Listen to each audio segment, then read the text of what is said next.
My headset's on. Mic check 1 2 3 4 5. Check check check check check. Check 1 2 3 4 5. Check check check check. Mic check 1 2 3 4 5. Check check 1 2 3 4 5. Mic check.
It is a crisp and beautiful fall evening in downtown Reno. From Greater Nevada Field tonight, United Soccer League action, Reno 1868 FC and the LA Galaxy 2. And hi, everybody. Welcome inside the broadcast booth alongside Colin Tabor. I'm Alex Margulies. Welcome to our first telecast here on NSN. Well, Colin, it's crunch time right now for Reno 1868. 7 matches to go on the season, and right now they find themselves in 9th place. The top 8 teams make the postseason. Yeah, Reno 1868 finding themselves in 9th. Luckily for them, a couple games in hand over their playoff rivals, and 5 of the next 7 games here at Greater Nevada Field. So a lot of ground to make up, but I think they can do it. Let's see if they can take care of business here at home and taking on a team in LA that they beat 4-1 back in July. Let's take a look at the key players to the match. And for the Galaxy, Frank Lopez has been incredibly impressive in his first professional season. Yeah, the Cuban was signed in the offseason for LA Galaxy 2 and already has 10 goals this season. He's been electric. On the other side of the pitch for Reno 1868, once again, it's Brian Brown that we highlight, and why not? This kid has been a stud. The Jamaican forward has been Reno's top goal scorer. Yeah, 13 goals on the season for Brian Brown. He's been sensational his second season for Reno 1868. Just been scoring goals for fun lately. All right, coming up next, it's Reno 1868, the LA Galaxy 2, United Soccer League action here on Nevada Sports Net.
So glad you could join us here tonight on Nevada Sports Network as we get sent for a little bit of soccer here tonight in downtown Reno as 1868 FC tries to pick up their first win over their last 3 matches, coming in a loss and a draw on the road in their last 2 games. Take a look at the starting lineups. We'll begin with the LA Galaxy 2. They come in tonight in 13th place in the West, 9 wins, 14 losses, and 6 draws. Talked about Frank Lopez in the open. Efren Alvarez, a 16-year-old, and he's one of the most talented young players in the United States. Yeah, Efren Alvarez is someone you just look at and know is going to be a superstar. The 16-year-old has 9 goals in the USL. Just unbelievable for his age. Reno will have to keep an eye on him. On the other side of the pitch, Colin, take a look at what Ian Russell has got slotted for this evening in his starting 11, and Reno returning to the diamond formation.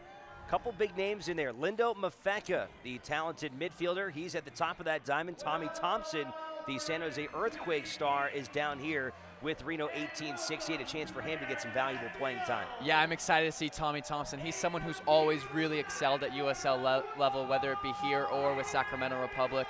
Expect for him to try to make a name for himself in the closing games of the MLS season, try and break into that San Jose lineup. Referees for tonight, our head ref is Luis Guardia. Brandon Chapman assisting him along with Justin Fillmore and Tehran Odesmir.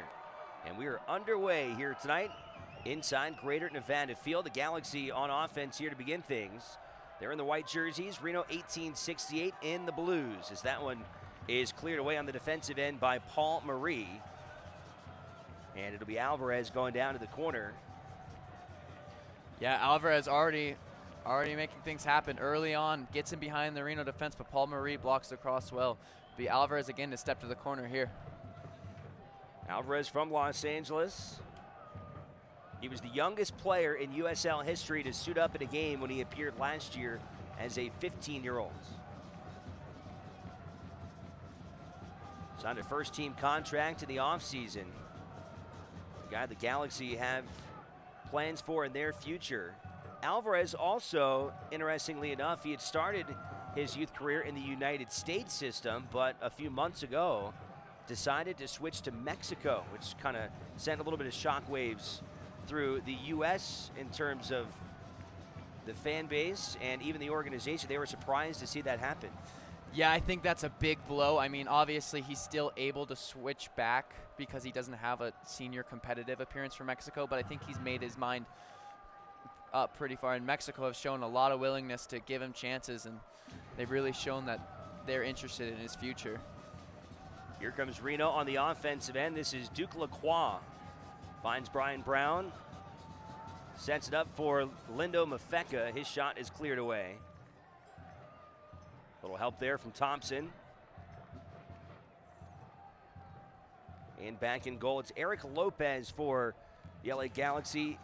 He may have a little bit of some tepid feelings here tonight. Lopez, the last time he suited up in Reno, allowed 9 goals. Oh, and a great turn from Tommy Thompson. Referee points to the free kick right outside the box, but Eric Cavillo's defense-splitting pass finding Thompson's run, and Reno have a great chance for a free kick against Eric Lopez, who, like you said, may be having some PTSD flashbacks his last appearance here in Reno. It is one of the most memorable nights in this franchise's history. 9 of what turned out to be a USL record, 75 goals in Reno's inaugural season.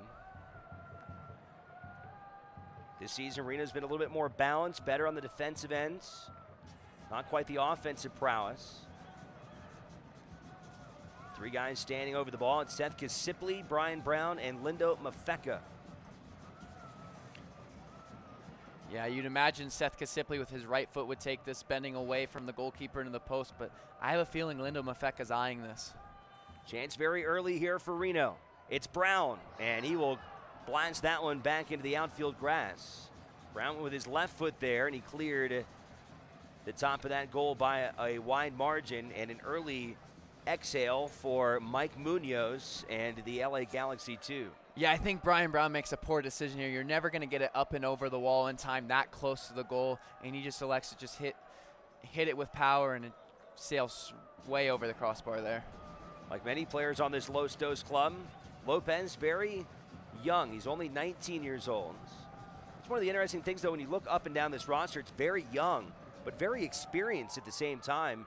The LA Galaxy are not afraid of pushing a lot of their young players into the USL at, like, as we've seen with Alvarez, at as early as 15 years old. And as a product of that, you've got young players with a lot of experience. Yeah, I think LA Galaxy especially aren't afraid of playing youth at the USL level. I think they saw last year a lot of players get promoted to MLS. So players that would normally just be playing development academy found themselves in USL, and so they've gained that experience from 2017 and are carrying that into 2018. Select is the official soccer ball of the USL. For the latest Select products and special offers, please visit SelectSportAmerica.com. You can receive free shipping on orders over $50.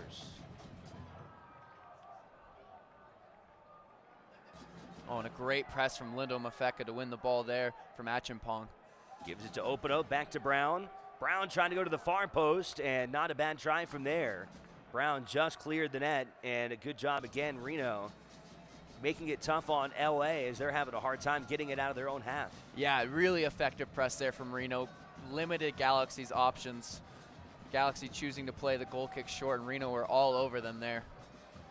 They're going to have to move the ball a little quicker, especially in central areas where Reno love to win the ball and love to attack through. Lopez from Westminster, California, appearing in his 8th USL game this year. He's got 28 saves in those 7 games played, but he's also allowed 21 goals. And this is an LA team that's not afraid to play high up the field and push the tempo offensively, but as a result of that, they're 6th worst in the USL, having allowed 56 goals this year. Yeah, I think they really get caught in transition. They push so many numbers forward.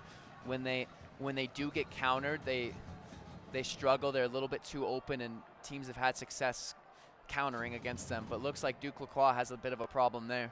Well, that is not a good sign there for Reno 1868, clutching his right knee. The 24-year-old from New Jersey has been a real bright spot on this Reno club since coming on as a mid-April signee. Lacroix, who has spent most of his time in the back four for Reno, really a dynamic player that gets up the field quickly, and he's kind of he has kind of a game-changing tempo about him. Yeah, it really exemplifies what Ian Russell looks for in a fullback. I mean, he's never played as a left back before in his career, always further forward as a winger. Ian Russell brought him into that position. He's really excelled, just running into that space, taking people on, just being a nuisance from deep. He's had an excellent season so far. Lacroix staying in there. You only hope that maybe it's just a cramp here early. Coming up a little bit tight. Keep an eye on him here in the early part of this match as Reno gets it back to their keeper, JT Marcinkowski, 20-year-old from Alamo, California. First season here in Reno after signing a homegrown contract with San Jose back in March. Here's Mafeka again. He's been effective early. Finds Paul Marie. Yeah, I'm looking forward to seeing Mafeka. He's been out with injury for a little while now, and this is the kind of game he excels in. Just a really open game where he's going to have space between the lines. Mafeka at times last season for Reno, kind of a game-changing player. I mean, he really was a huge part of that 75-goal season. Here's Tommy Thompson. Centers it, trying to find Brown, and that one cleared away. But again, good early opportunities here for 1868. Yeah, Tommy Thompson finds it so easy to get beyond the back line there, but his touch just takes it away from goal. Waits for Brian Brown's run, but the LA Galaxy defense is able to deal with it. But Reno are looking good going forward. They're finding opportunities to find through balls, find passes between the lines. Only a matter of time before they get a really decent chance out of it. Here's Seth Gasimpli. He's appeared in a lot of action over these last 2 seasons. Back of the box. Had one there for Carroll. Couldn't get a shot off. Here's Paul Marie trying to keep it in for Reno, and that one will go out of play with the throw-in now coming for Los Dos. Yeah, and I think that kind of shows Los Dos' frailties at the back. Zach Carroll, who's got to be one of the most dangerous defenders in the opposition box, is left completely free, and the ball's able to fall to him for a volley.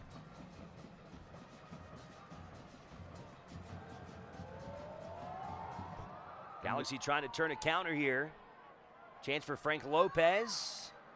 Sent it back, but wide of the net as Marcinkowski watches that one go away. It was Alvarez who came streaking in and had the opportunity there. Yeah, and Alvarez with the initial pass, just really brilliant vision to find Frank Lopez. Lopez finds the trailing run of Alvarez. Alvarez just tries to dink in the far post, but just wide of Marcinkowski there. A good opportunity on the counter for LA. Reno will want to be wary of that because both Lopez and Alvarez have some pace to them. Back to the captain, Zach Carroll. He's appearing in his 23rd game of the year. 21 starts for Ian Russell in his first season here in the biggest little city. Carroll came over from Orlando City B. Also a USL champion with the Red Bulls 2 in New York back in 2016. He was an all-league second-team player that year. He's been the anchor of Reno's back four.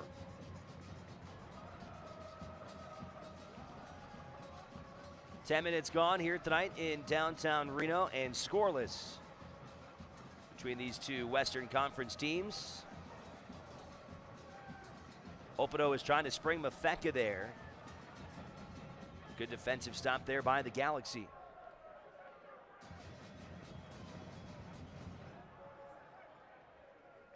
Errant passing, though, gives it back to Reno. Here's Thompson again. He's still able to penetrate. Some contact there came from Zonga. And a whistle comes from our head ref, Luis Gardia. Yeah, I think Zonga just loses his footing, but it is a foul. He does take out Tommy Thompson when Thompson is running towards goal. And it will be another good free kick opportunity from Reno. It'll be Kisipli this time, all by himself, as Cavillo goes back towards the middle.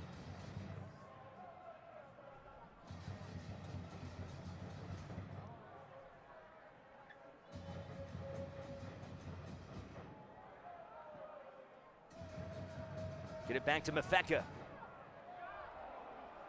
Ooh, nice try there as he tried to combo with Cavillo. Yeah, and Lopez comes up with it. I think Akampom does really well there to spot the run from Mafeka on the 1-2 and just get his body between, allow Lopez to scoop it up. But good combination there from Mafeka and Cavillo. Achampong, 21 years old from Ghana. Another chance here on the counterattack for LA. And Brenton Griffiths comes up from behind and is able to knock that one away from Lopez. Yeah, Brenton Griffiths with a huge recovery tackle. Lopez just thinks he has a little more time than he actually does, and Brenton Griffiths is able to get a crucial intervention and knock it out for a corner. But Frank Lopez getting in behind the back line again. Talked about his effectiveness in the open of this broadcast. 10 goals in his first professional season. Here's a corner try. Headed, and a good chance there for the Galaxy, but back into the battle-born Brigade. Yeah, and it's Lopez's header that goes just over. A bit of a questionable hairdo from him, but there's no question that he's been the danger man tonight early on for Galaxy. Kisipli will start the attack for Reno as they'll try to find Marie, but it goes wide. And a throw-in now coming for Miguel Aguilar. 25-year-old from Mexico. Second season here with Los Dos. One of the few players on the roster with MLS time. He played for DC United back in 2015-2016. 23 appearances in MLS. Brown, the quick throw-in, goes back towards Calvillo. One of the Quakes players getting some time here in Reno tonight.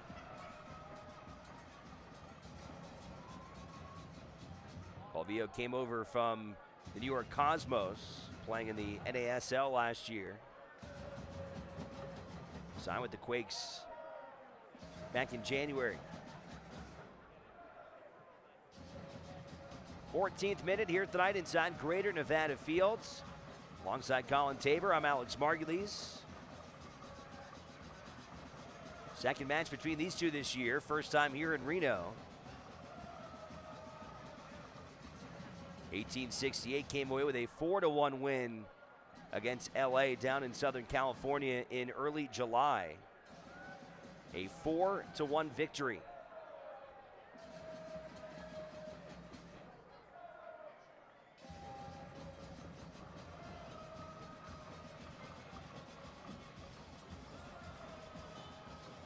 Start of 4 consecutive matches in a row here at Greater Nevada Fields,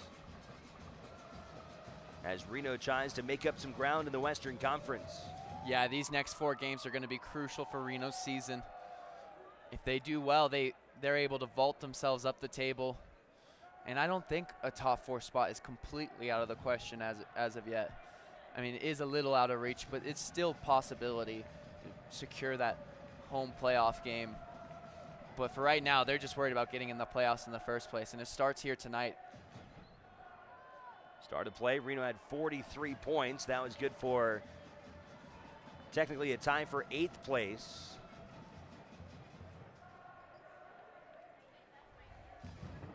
But 3 points here tonight gets them above that cut line. It would vault them into a 3-way tie with Swope Park and St. Louis. Very tightly packed Western Conference. From 1 to 8, not a whole lot of difference. Right now, a tie at the top between the Monarchs, Orange County, and Phoenix. All 3 of those teams with 54 points. Yeah, and St. Louis's big 4-3 win at Swope Park Rangers tonight make it a little bit more difficult for Reno. Both those teams just slightly above them in the standings. Another free kick chance for Reno. This time it was Mafeka, and it's ricocheted out of play. Another corner kick down coming up. And unfortunately for Reno, St. Louis, having won both matches against 1868 this year, that could come into play at some point as well. Yeah, that head-to-head tiebreaker could be crucial in that fight for 8th. So a lot of soccer left here in this season. 6 matches left after the night. Here's Paul Marie. Lopez quickly sends it back into action. Alvarez, a few times now, we've seen him drop from deep, pick up the ball, and try to spring Lopez's run. He has pretty good playmaking abilities for such a young striker. He has good vision, good technical ability, and can score goals as well. Aguilar trying to get around Paul Marie.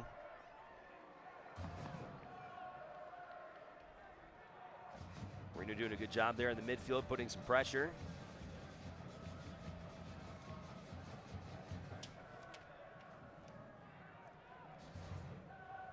Fans, you can follow the USL's official Twitter feed to keep you up to date with news, live game updates, and highlights from around the league at 24/7. Follow at USL on Twitter. You can also follow Colin Tabor on Twitter. Give him a follow.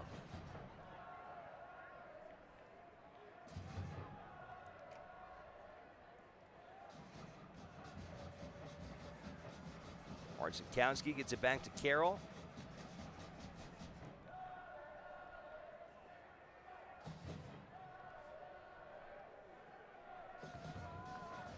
Brian Brown. Whistle's blown. And we'll say that was against Reno. I think really in the first 18 minutes here, Colin, Reno has to feel pretty encouraged with the way they've been able to control the tempo of this game. They've had a lot of chances inside LA's half of the field, and apart from a couple counterattacks with Lopez leading the way, there really has not been much from Los Dos. Yeah, but those runs from Lopez could be dangerous as the game goes on. They're going to want to make sure that if they do lose the ball because they have so much possession, they're pushing so many numbers up, that they're able to regroup quickly, because Lopez has shown his pace a few times now. But Reno's done a good job of creating chances early on. They just need to make sure to put one in the back of the net. And then I think maybe then the floodgates will start to open.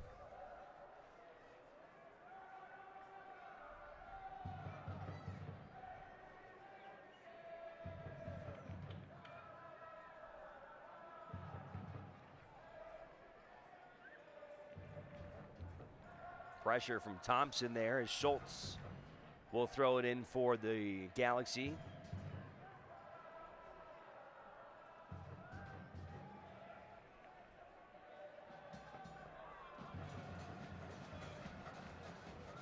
Down to Didi Traore.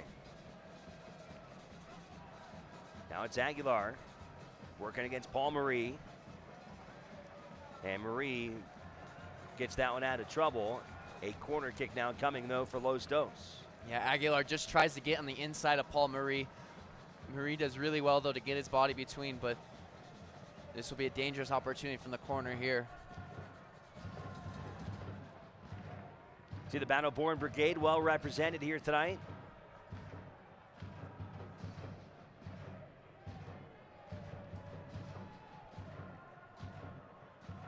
Here's Alvarez, the 16-year-olds.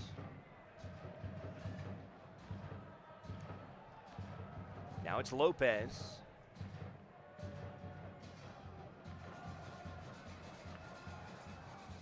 Marie clears it out, back to Traore.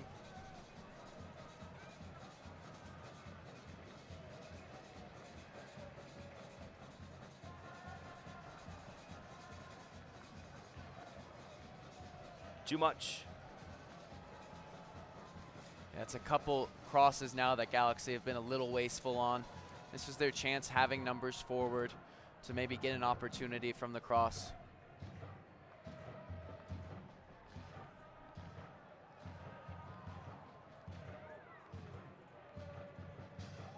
Oh, really well read by Zach Carroll there to intercept that. Marie trying to find Thompson after. Gives all the way back to Lopez, though.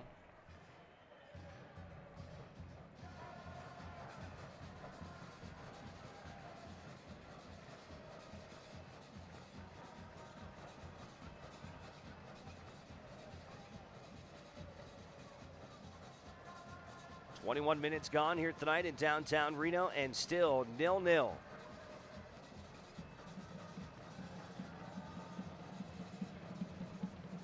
Lopez holds it up.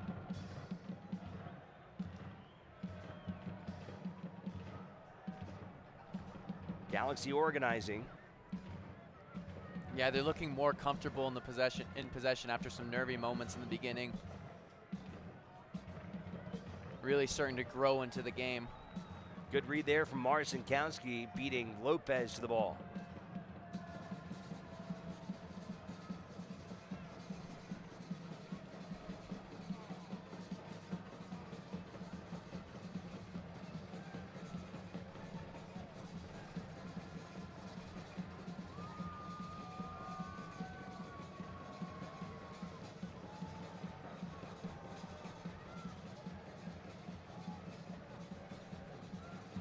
Reno patiently moving the ball around. Get it back to Carroll. Now Calvillo. Over to Lindo.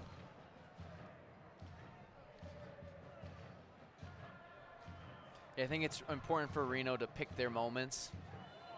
I think we've seen a few times now that they forced the ball over the top as the yellow comes out for Achimpong.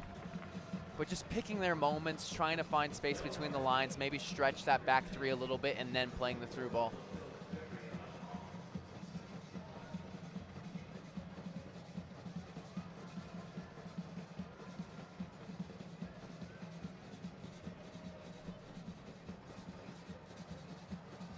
Calvillo will put it back into play.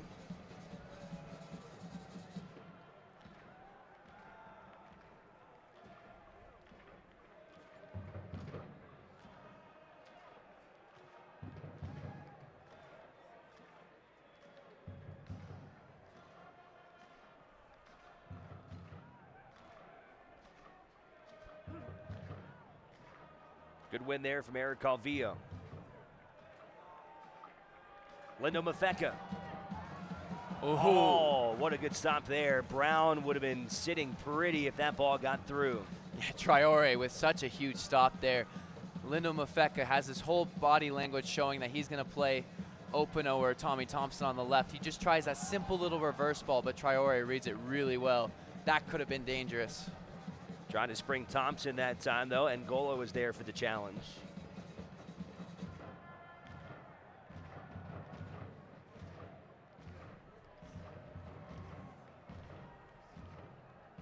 Another turnover in the midfield. Tommy Thompson with another run from deep. He's been dangerous in these. Nowhere to go, though. 5 jerseys in front of him with no help. Now Reno brings numbers back forward.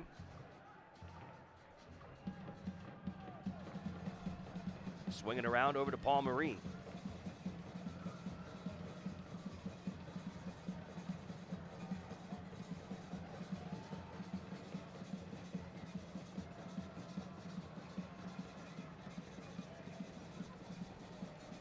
You can see how tightly packed the Galaxy are in the middle of the field, just in front of the box.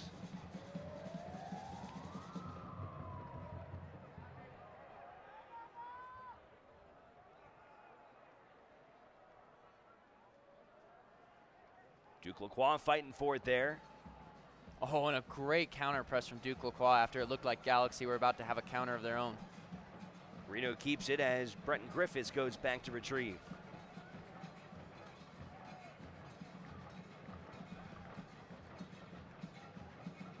Here's Thompson.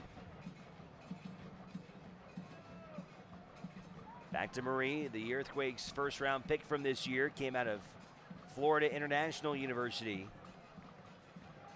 One of 2 French-born players on the roster. There's the other, Antoine Opino. Good ball there from Opino, trying to find Brown. Can't quite control it, though, and Lopez will slide up and pull that one out of harm's way. Yeah, and that little dummy from Eric Cavillo for Brian Brown was clever, but LA Galaxy defense is on it once again. I mean, there's so many numbers back there. It's hard for Reno to create anything. I think they should still remain patient, knock it around side to side, see what they can do, see what opens up. Because this is a Galaxy defense that is pretty leaky at the back.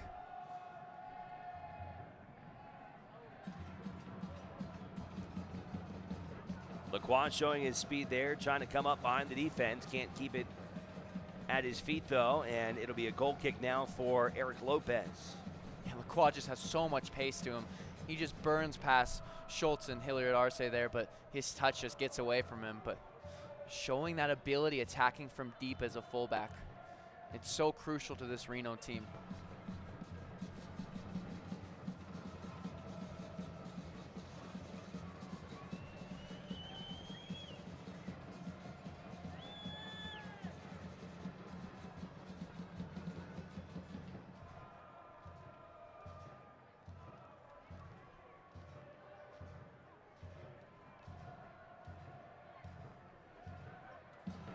Galaxy trying to organize for an attack here. Here's Aguilar. Didi Traore making the overlapping run. You don't usually see that with a left center back in a back 3. Oh, and Reno tried to exploit the space on that side from Traore's run.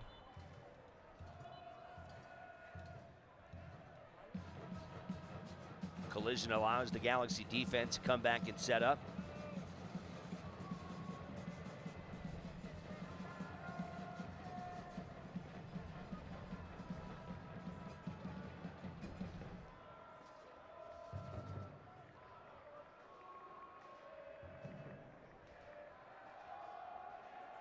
Just about halfway through this first half here tonight. Colin, what has stood out to you so far? Well, I think LA Galaxy's ability on the counter with Efren Alvarez dropping deep and then finding Frank Lopez on the run has been pretty eye-opening for the way Galaxy want to play. For Reno, I think they're showing good patience early on, not forcing things, trying to find the likes of Mafeka and Tommy Thompson in that space between the midfield and defense. And I think it's been a pretty good 0-0 for right now. I think both teams are showing some stuff going forward and pretty solid in the back for the most part.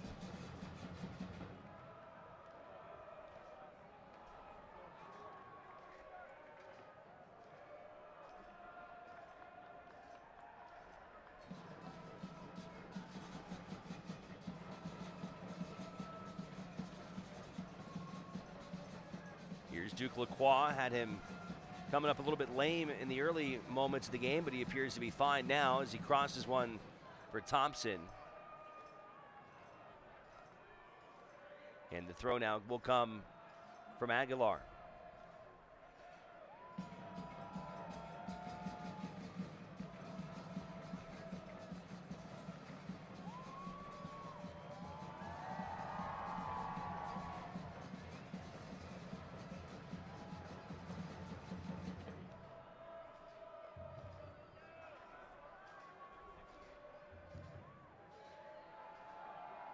Again, Reno trying to set up very patiently here. I think just trying to draw LA out a little bit. And that back three is turning into a back five a lot of the time.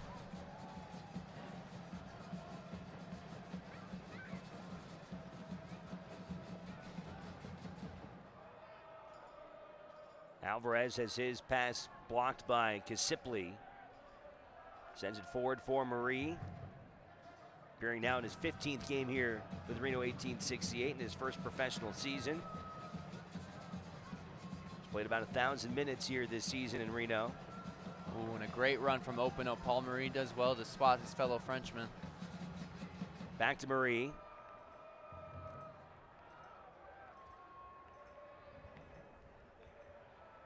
Zonga will take it out of harm's way.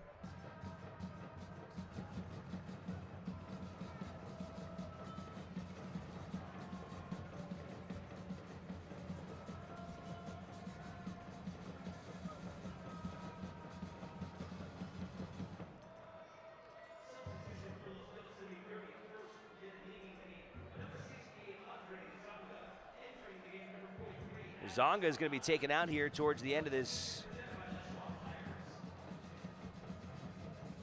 middle part of the first half, and Saldana will be the man to check in. Yeah, Zonga must be carrying some niggling injury to see his time run so short.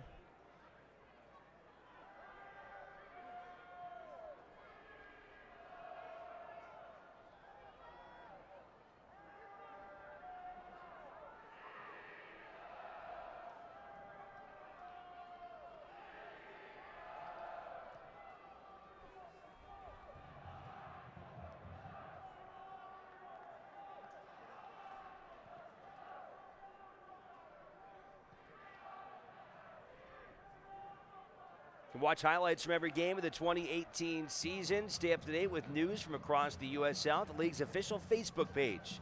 Head to facebook.com/USL Soccer.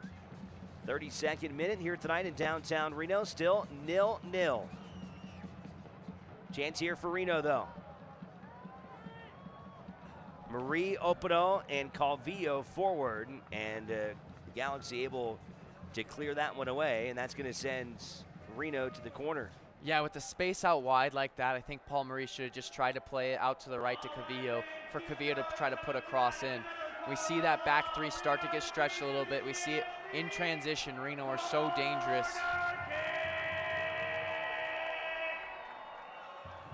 Here's Kasipli.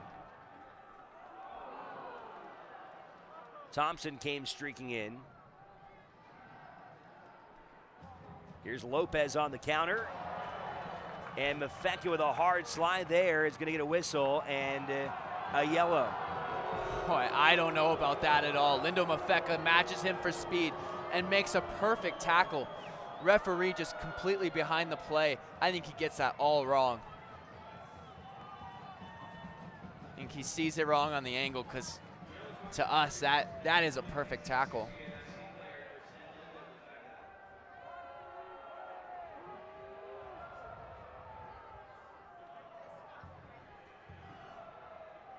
He couldn't have timed it any better.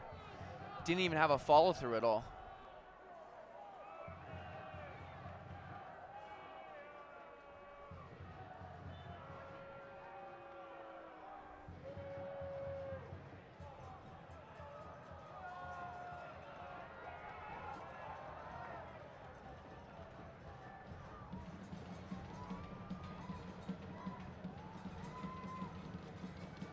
And a good ball from Seth Kasipli to find Paul Marie. I think Reno's going to have success with the attacking fullbacks against LA Galaxy's back three that's so narrow.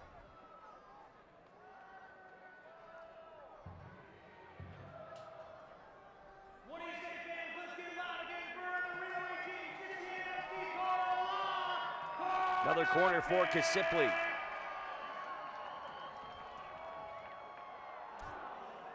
Carroll in position there, couldn't quite connect with it. And Zach Carroll completely loses his man, just misreads the flight of the ball, though. That could have been a golden opportunity for Reno.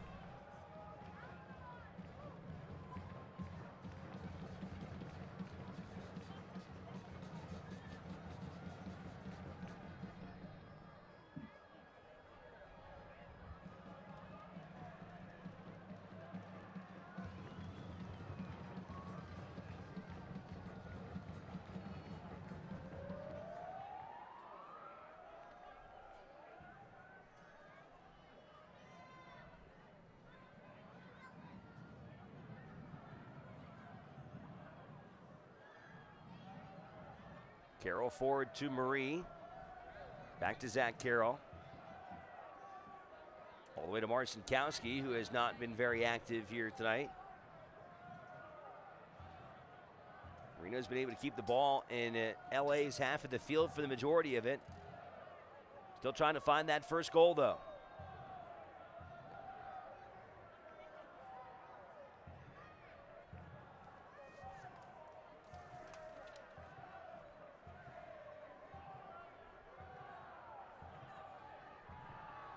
Well, that's good combination to find Paul Marie again. Lostos able to defend, though. Little shove there from behind. Slow to get up here is Traore. Traore, a very interesting story. He's a 19-year-old from France. He was the first player for Lostos to make the team via a tryout. Came all the way from France, tried out for Lostos, made the team in January. Yeah, and he's done well here early on. I think the crucial block on Lindo Mafeka's ball, and he did really well to get out of danger there with some fancy feet. But yeah, that's a good story, just taking that chance, flying halfway across the world, and then getting your chance. Real success story. Here's Brian Brown. Mafeka slow to get up. It's Calvillo takes a shot, and that one is good. Eric Calvillo, his first goal in a Reno uniform, and it's 1-0. Reno on top of LA. What a screamer for Calvillo. I think he has half a mind to knock it out, seeing Lindo Mafeka on the ground. He decides to bring it back inside and then rifle one 30 out past the goalkeeper, Eric Lopez. Wow, what a goal.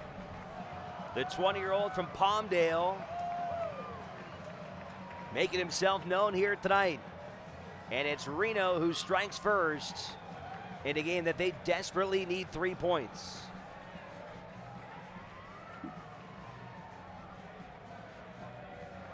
Such a great long-range effort from Eric Calvillo. Just looks up and has one and couldn't have placed it any better than that.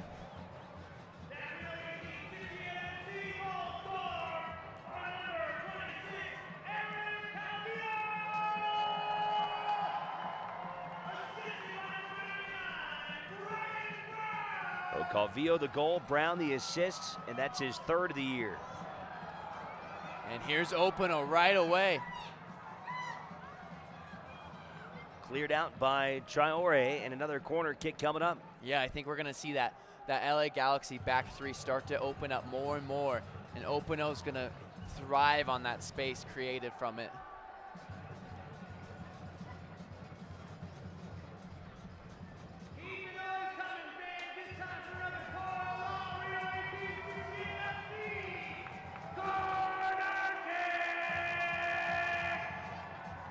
Kasipli.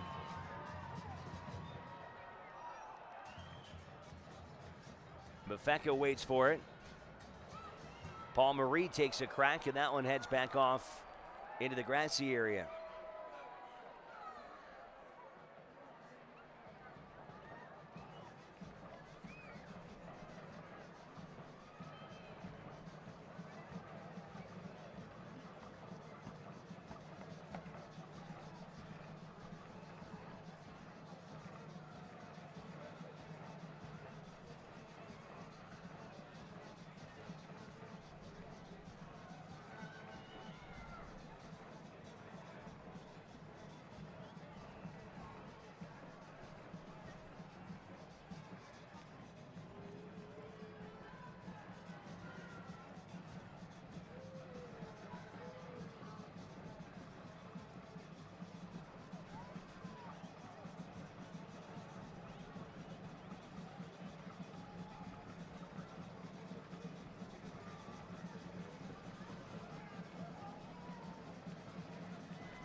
LA Galaxy defending the wide areas with so many numbers, but Opano gets away with it here.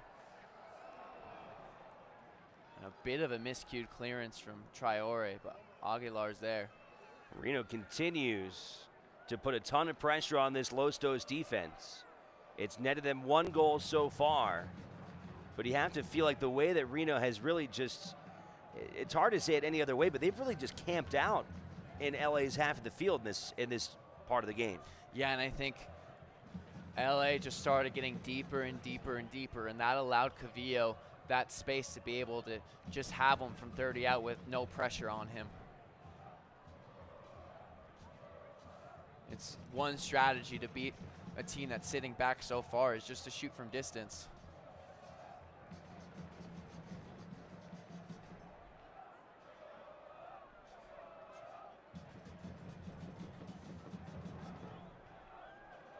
What a ball from Alvarez there. Zach Carroll does really well to get his body between the ball and Frank Lopez, but Alvarez showing his vision once again. Just really a special player.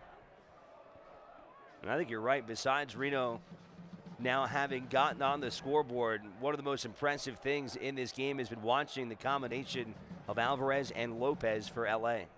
Yeah, the two of them with 10 and 9 goals each respectively, along with Ethan Zubak, 10 goals off the bench. I mean, it's an LA Galaxy team that can score goals. They can find the back of the net, but keeping out the other team has been their issue this year. But I'm really liking the combination of Lopez and Alvarez. I think they understand each other really well, with Alvarez dropping deep, receiving the ball, and then trying to find Lopez's runs.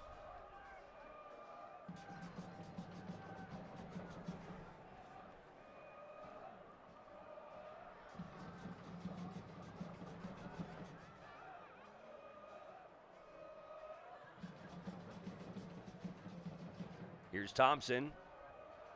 Back to Calvillo, who connected in the 37th on his first goal.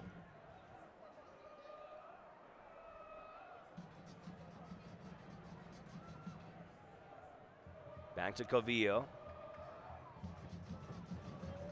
Over to Paul Marie.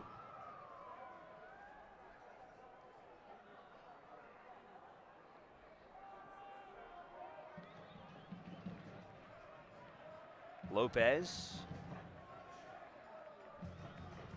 Good stop there by Carroll, getting his head in the way as they tried to, Lopez trying to give a little give and go there. Yeah, I think Alvarez just forces that one a little bit. I mean, everyone sees Lopez's run, allowed space to open up for the likes of Aguilar on the wing, but Alvarez instead tries to hit that Hollywood ball to Lopez, and it's well handled by Carroll.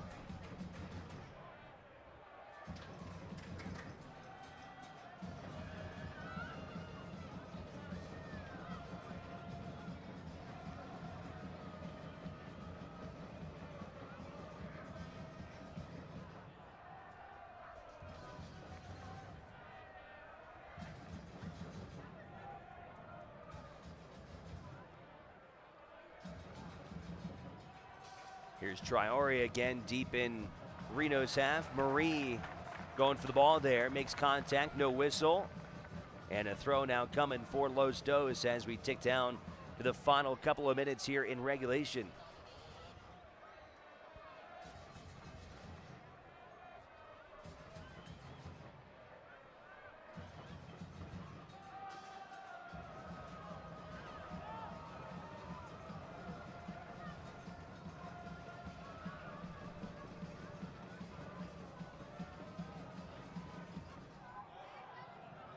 Ooh, and a great ball from Brian Brown. Lindo Lefebvre off the top of the crossbar. And now it's Opano, and he just goes wide.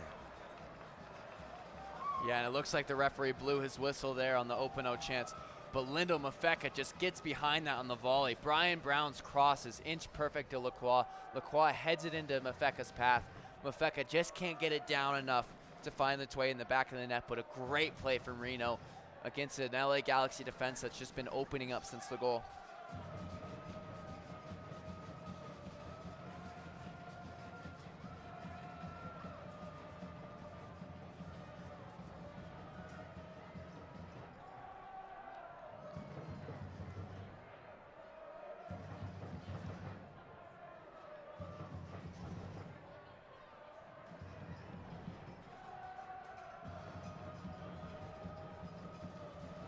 Reno trying to close down a 1-0 lead here into the half.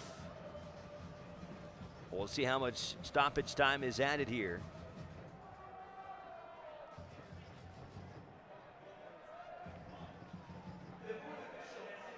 And just 1 minute added.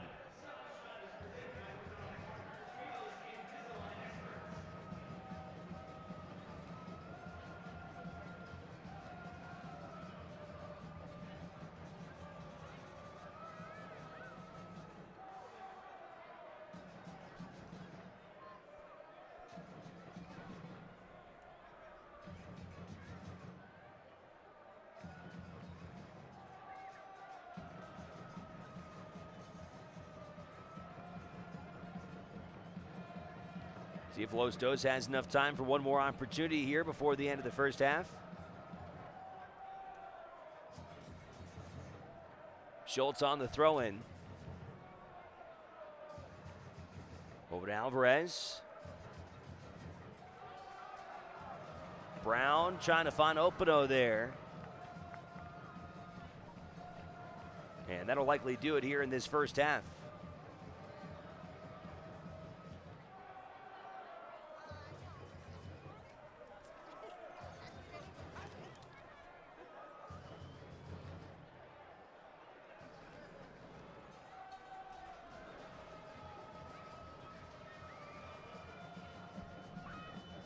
And there is that whistle, 1-0 Reno here at the end of the first half. Thanks to a goal by Eric Calvillo in the 37th minute. Reno a chance here tonight to pick up 3 points, and they'll need it to get back into the playoff picture. A well fought out first half, and it's Reno 18-68 the lead as they will head into the locker room. We'll take a break, come back with some halftime features, and then we'll show you the first half highlights, get you all set up for the second 45 minutes here in downtown Reno. It's 1868-1, the LA Galaxy nothing. This is United Soccer League action on Nevada Sportsnet.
How's it going, everyone? USL's Kelsey Steele here with FC Cincinnati defender Forrest Lasso. So we're well aware of what Forrest can do on the pitch, so today we're going to see what he's got on the court. We've got a game of horse going with a few questions in between. So Forrest, you want to get to it? Let's do it. Go. Oh, let's go. Oh, pressure's on. Let's do it. We got an H, people. So you're rally guy. Favorite part about North Carolina? Ooh, sweet tea and barbecue.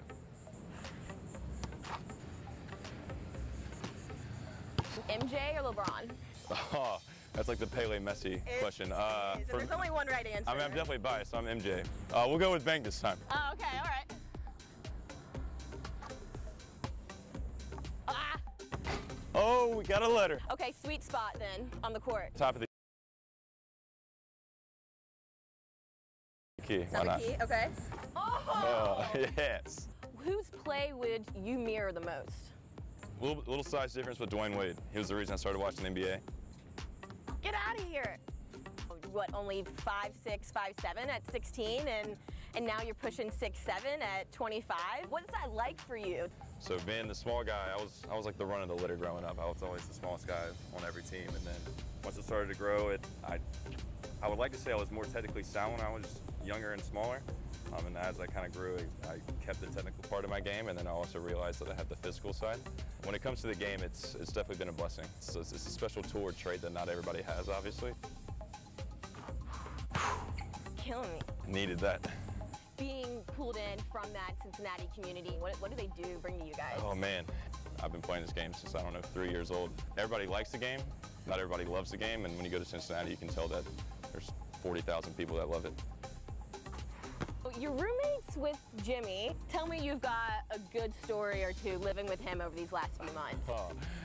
We've probably seen it on a few goal celebrations, but he's got absolutely no rhythm. He's probably going to hate that I told the world this, but he's, when it comes to dancing, this guy's pretty fun to watch. Not short. Ah! Give it to the champ. That was fun. That'll do it for us today, Forrest. Thanks for coming along and bearing the heat with us. For now, that'll do it from Tampa. Hey soccer fans, I'm Courtney Hudson and this is your look around the league. As we enter week 27 of the regular season, a close gap remains amongst teams in the Western Conference. Orange County FC has jumped in the standings and is now tied with Real Monarchs SLC with 54 points each. Phoenix Rising falls close behind with 53 points, and Sacramento continues to stay in the mix with 49 points. Here's a look at the games played earlier this week. Real Monarchs and St. Louis FC ended in a 1-1 draw, and OKC Energy FC defeated LA Galaxy 2 3-1. We're going to look at some of the top storylines of this week. Building off the continued success and growth of the league, USL officials announced earlier this week the launch of a new league-wide licensing program that will look to further fan engagement and support by providing more licensed club products for upcoming seasons. Tulsa Roughnecks FC forward Jesus Ferreira was named USL Player of the Week for Week 26 of the 2018 season. The 17-year-old scored his first ever hat trick in Tulsa's thrilling 4-4 draw against Seattle Sounders FC 2.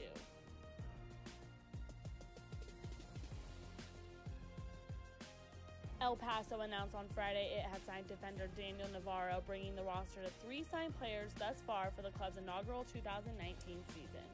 That's your look around the league for this week. Enjoy the second half of the game here at Greater Nevada Field.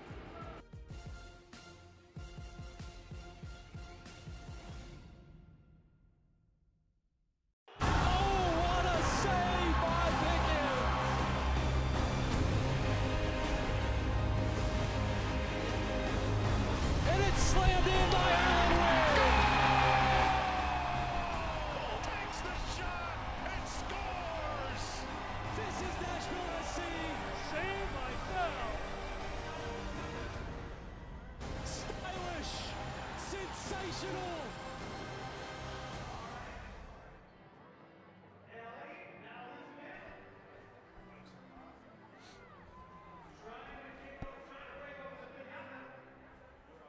All right, welcome back inside Greater Nevada Field here at halftime. You see the score, 1-0, Reno 1868 on top of the LA Galaxy 2.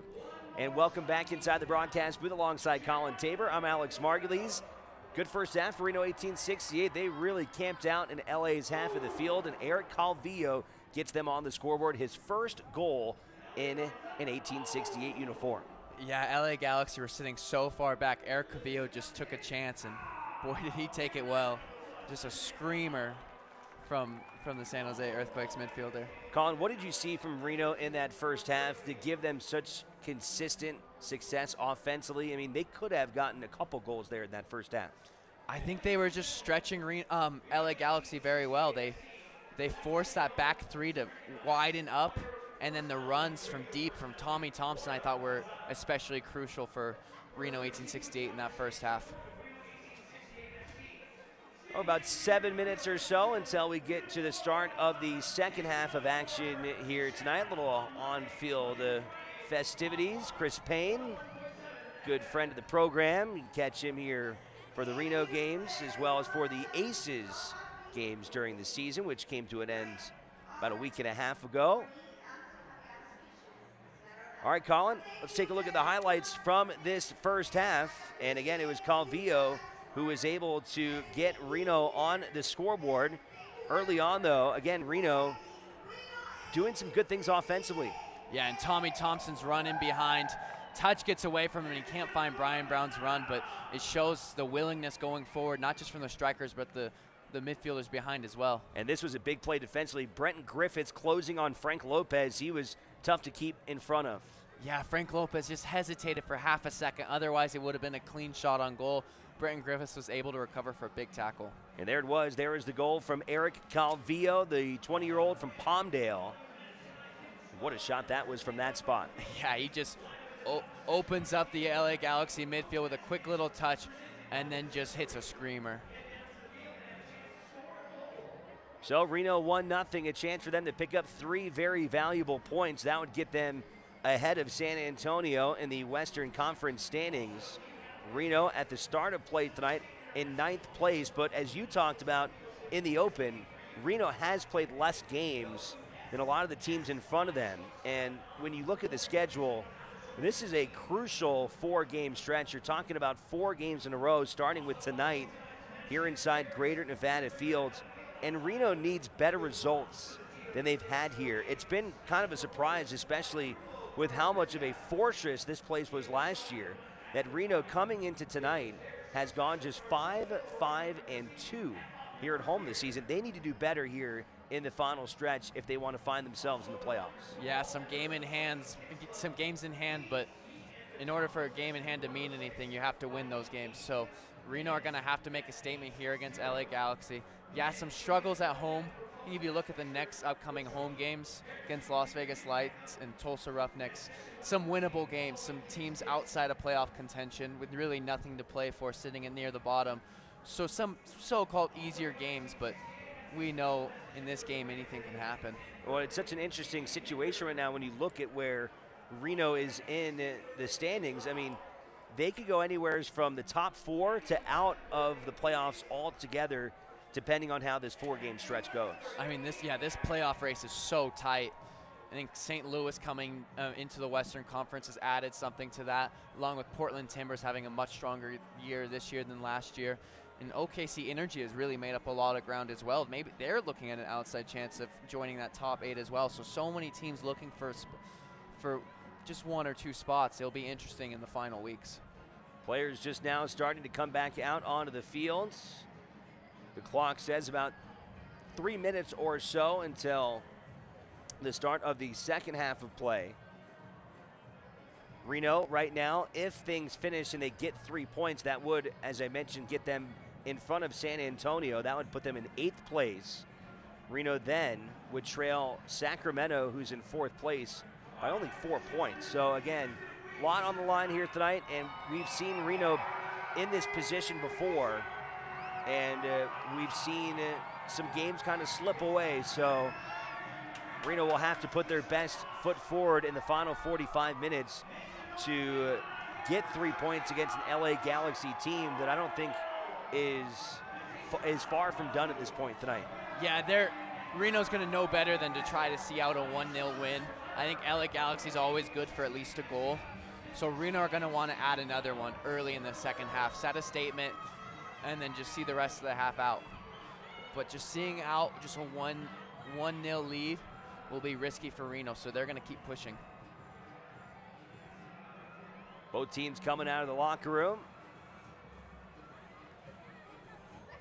When it comes to Reno, Colin, and what they have done in the first half, if you're Ian Russell, what's the halftime message? I think the halftime message is fullbacks get forward. Paul Marie and Duke Lacroix have had so much success getting forward. They have to keep making sure to stretch the LA Galaxy's width because they're so narrow. It's hard for the likes of Openo and Brian Brown to try to get good opportunities. So it comes to the likes of Lacroix and Paul Marie to be able to create more space in the middle. See if Reno makes any substitutions to their 11 here in the second half. We did see Duke Lacroix limping around there a little bit in the beginning of the first half, but he has come back out onto the field. So it appears that Ian Russell will stick with his 11. Antoine Openo, Brian Brown at the top. A four-man midfield with Lindo Mafeka, Tommy Thompson, Seth Kasipli, and Eric Calvillo. And a back four of Duke Lacroix, Brenton Griffiths, Zach Carroll, and Paul Marie.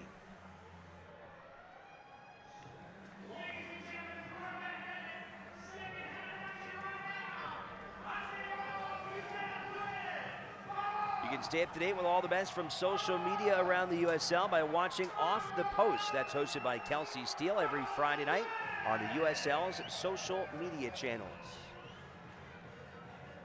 He's Colin Tabor. I'm Alex Margulies. And this is United Soccer League action on Nevada Sports Net. We'll have every home match for the rest of the season televised right here on NSN. You can also catch replays throughout the week. Excited to get this new network going. And certainly a lot of exciting action in northern Nevada. Just across the street, it was already an exciting evening at Mackey Stadium for the University of Nevada football team as they were able to top Oregon State, their first Power 5 win since 2014. Nevada prevailing 37-35 after Oregon State missed on a last-second field goal.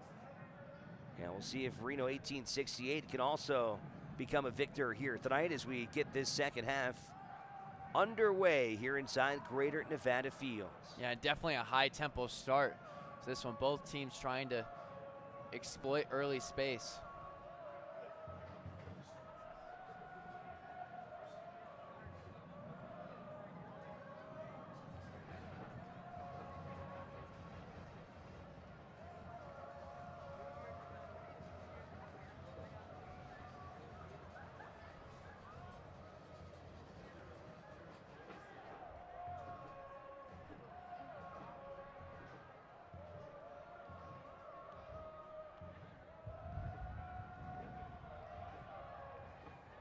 Early chance here for Tommy Thompson. Antoine Openo can't quite get it off. And a big tackle there from Saldana to stop Openo. I think Tommy Thompson just gets caught taking one too many touches. I think he could have maybe had a pop first time, but he does really well to get out of danger and find Openo.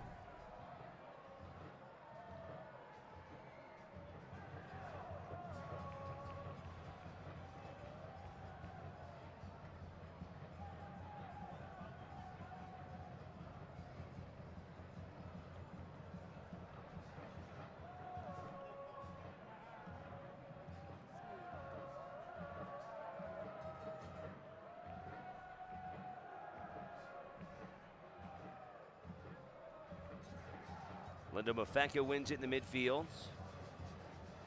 Yeah, I think Mafeka just delays the pass a little bit. Brian Brown and Openo both have to stop their run. Both have to hesitate to stay onside. If Mafeka just looks up and plays it right away, I think both Brown and Openo are gone.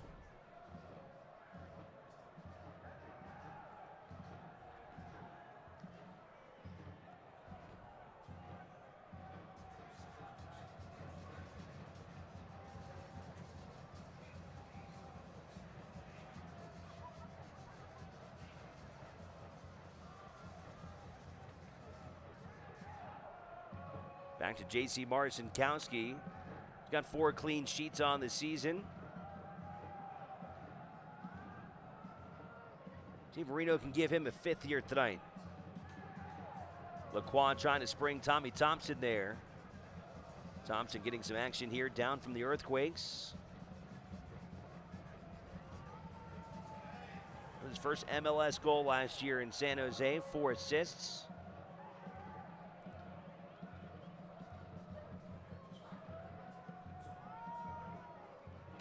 handful of games in the MLS this year. Over to Antoine Opino, finds Duke Lacroix. Lacroix! And that one is going to haunt his dreams tonight. Oh, he's wondering how in the world he missed that. He does everything right, makes that inside run. Opino finds a brilliant ball. His little fake just brings Lopez to the ground, but just the angle just goes a little bit away from him. He can't quite find the goal, but a great run from Duke Lacroix regardless.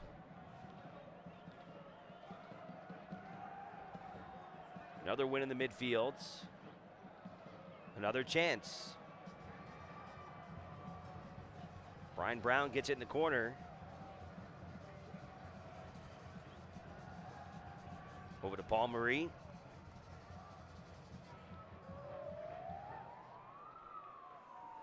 Yeah, I think Lacroix just complicates things a little too much. I think if he just takes that touch and slots it in the far post, Reno are 2-0 up. But I'm still impressed with the run from him. Just from deep, he's so dangerous. People can't track his runs, and suddenly he's behind.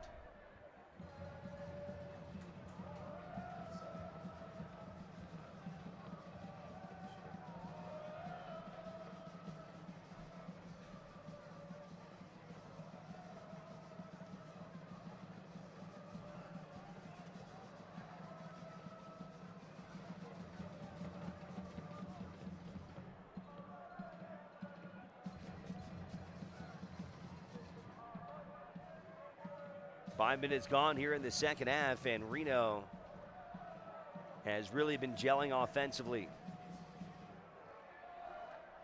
Opino. Brian Brown gives it back to Mafeka. Over to Paul Marie. Not a bad try there, trying to cross it in, and cleared out by Los Dos. But really, really good opportunities here early. Yeah, and Paul Marie and Duke Lacroix getting up, getting high up the field often early in the second half, and it's allowed Reno to have a lot of success. Paul Marie had a great ball there, just couldn't find Brian Brown's head. Thompson will play it in for Kasipli.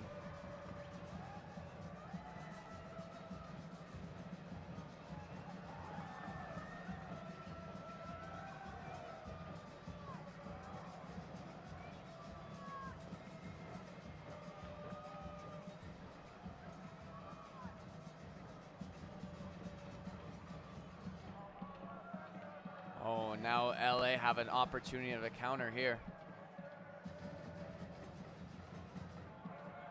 Lopez is in the middle of the screen. Trying to go for him there, went over the top. I just think Alvarez needs to switch it up a little bit. The Reno defense now knows what he wants to do. He wants to pick up the ball and find that killer pass to Frank Lopez. And the two center backs, Brent Griffiths and Zach Carroll, are right on top of it. That's when he needs to start looking at the space that Lopez's runs are creating. Look for the likes of Achimpong or Aguilar or Schultz. Rare involvement from Marcinkowski, making a sliding stop and goal. Reno trying to resume on the attacking end as Opino battles his way through two defenders, then he's just tripped up from behind. That's going to get a whistle and maybe even more. Yeah, just a cynical foul by Didi Traore. I think he gets a little embarrassed by Opino's willingness to win it back. Opino just wins it back so well, and Traore just kicks out of him. No doubt in my mind should be a card. Didn't see one come out of the pocket. Yeah, that looking back at Lindo Mafeka's yellow and seeing that one's not a yellow, it's just very surprising.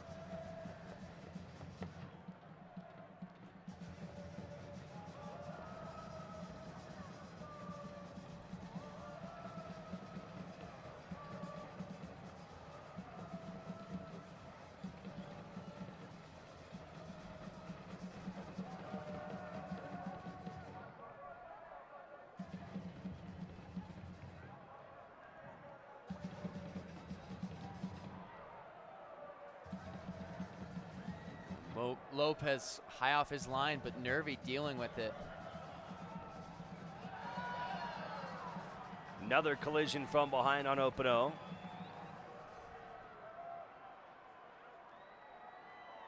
And Openo getting the brunt of these LA Galaxy challenges. You see him motioning, that's 4. 4 times being fouled. He does really well, though, just to get his body between and earn the foul. Mafeka puts it in. Aguilar able to get it away from Calvillo.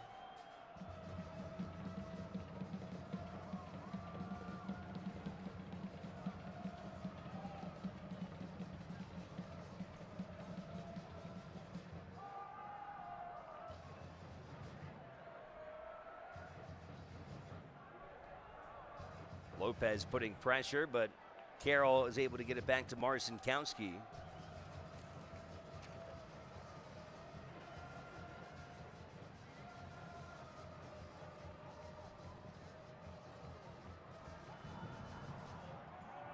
And another whistle. Fans, you can get an inside look at life on and off the field from a player's perspective every Wednesday evening in the latest edition From the Pitch on USLsoccer.com.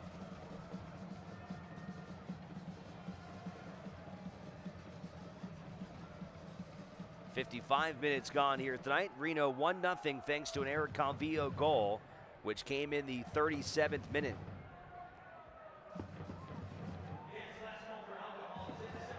And a good press and pass from Seth Kasipley there. Outside of his spot as the holding mid. Steps and wins it really well, but now Galaxy can catch them in transition. But Alvarez once again forcing things. He had some success early on with that ball, but Reno's picked up on it. He really needs to mix things up. And that's been their entire, that has been their entire offense tonight. And I think, just the two of them are so isolated. Galaxy's defending with just 8-9 men behind the ball, leaving just the two of them high.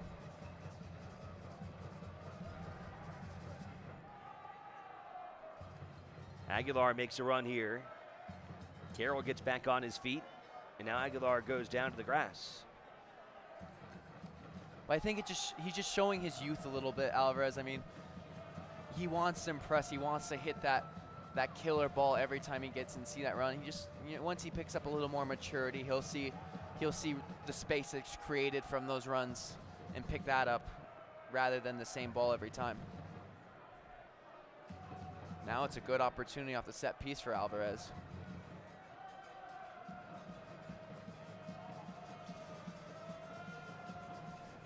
Here's Efren Alvarez, the 16-year-old from LA. One of the top young players in the U.S. Tries to go at goal himself, and that one had way too much on it. And Reno set to make their first substitution. It'll be Jerry Van Avek, and he's going to step in for Tommy Thompson. Yeah, good run out for Tommy Thompson. I think everything just maybe a touch or two too many. He doesn't have a lot of experience playing with these guys, spending most of his time in San Jose, but just such an impressive player at this level. Every time he comes down, he just really shines and shows his ability. Jerry making his 24th appearance of the season, only his 6th in relief.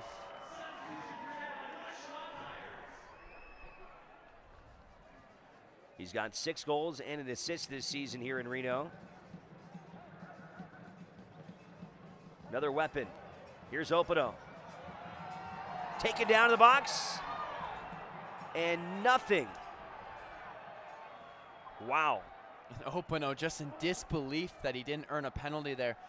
Traore was just so clumsy against him. Openo, just with his experience, just gets his body between, can feel the challenge, ride the challenge a bit, and just go down.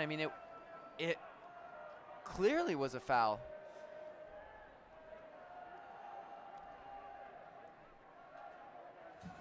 Referee waves play on, though, for the Galaxy.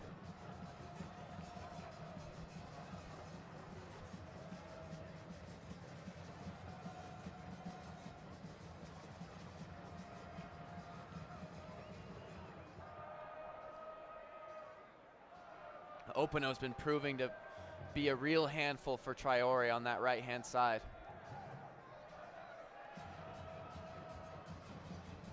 I think with this change to Jerry Van Avik, Ian Russell almost wants to keep Openo on the right to be able to go at Traore again and again.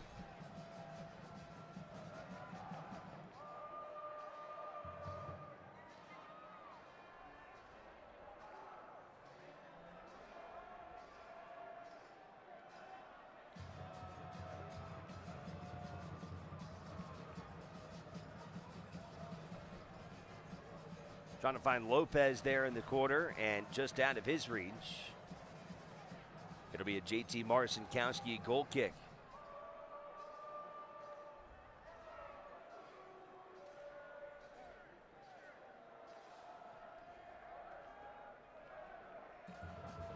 Marcinkowski's only yielded 30 goals in his now 24 matches this year.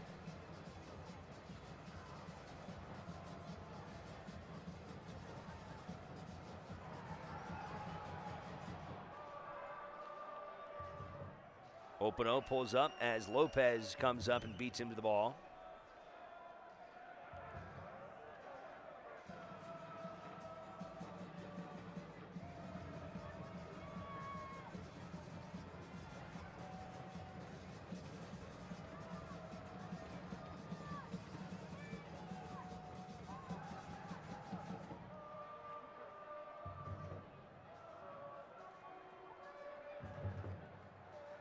Lacroix trying to play it for Van Avik.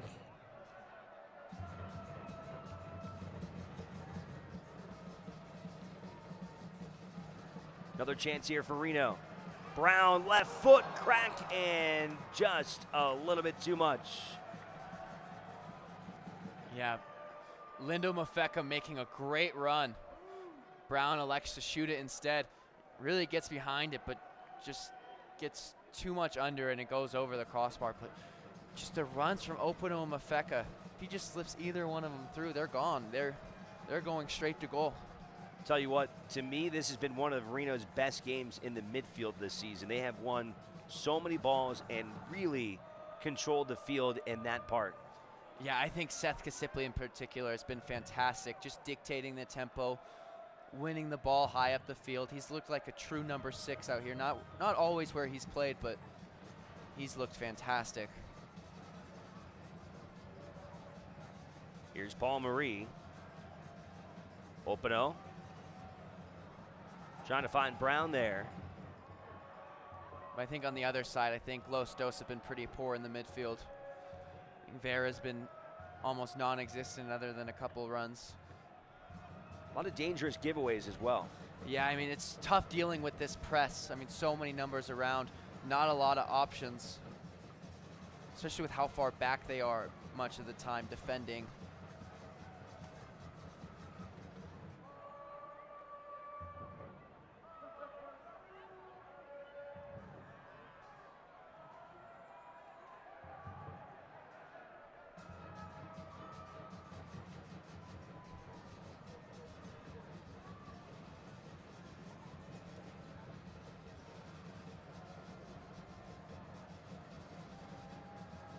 Looks like Paul Marie's struggling to get up.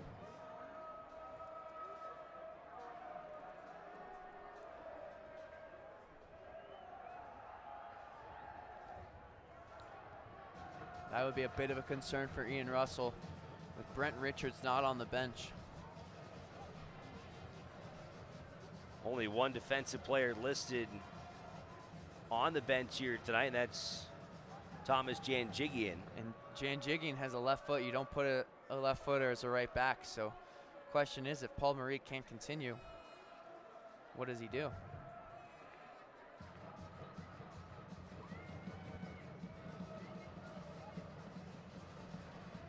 And he's gingerly moving around, but it looks like something he can shake off.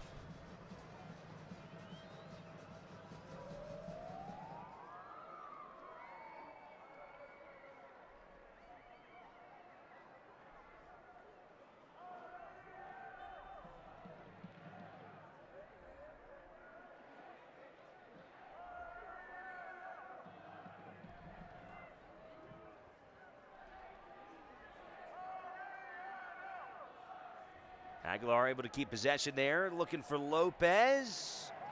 Marcinkowski gets on top of it. And it was a great ball to Lopez. Just a little bit out of his reach. Marcinkowski does well. Just gets a bit of stud there from Lopez.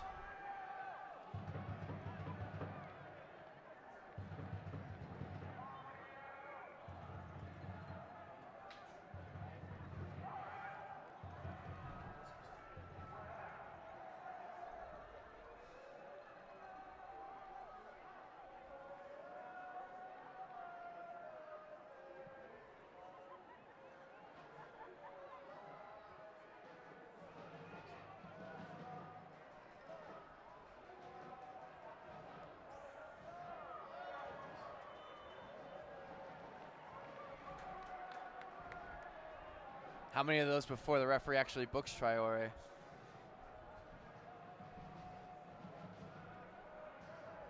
I think that's the same question Open was asking as well.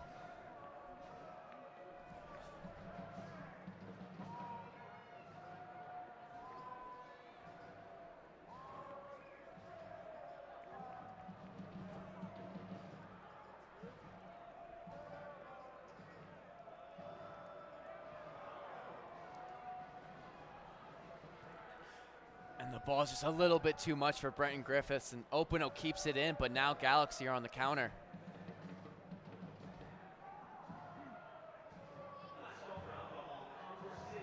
And just another ball in behind the defense from Alvarez. After such a promising start, I've been pretty disappointed with him.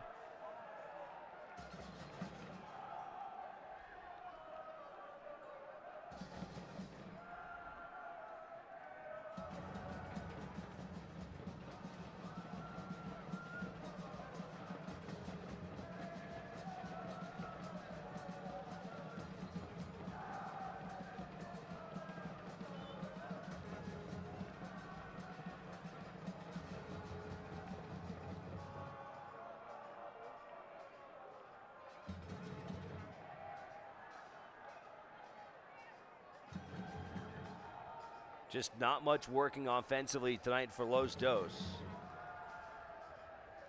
I think they're just forcing things too much.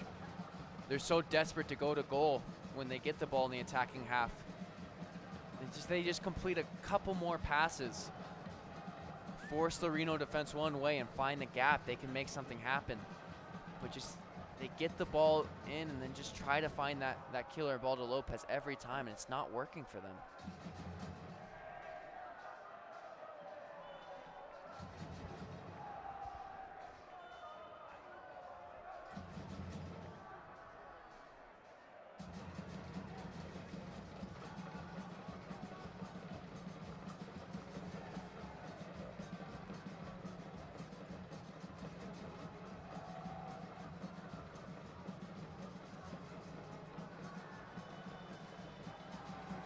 Whistle comes there against Reno, and a card coming out against Paul Marie as Didi Traore is slow to get up.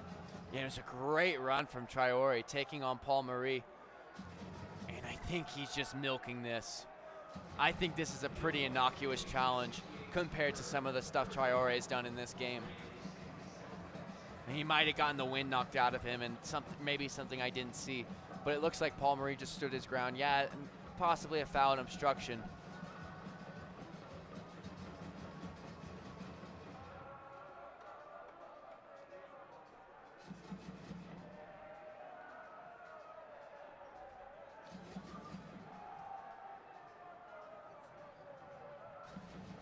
Traore mentioned him earlier in the broadcast, the 19-year-old from France. Made the team on a tryout back in January.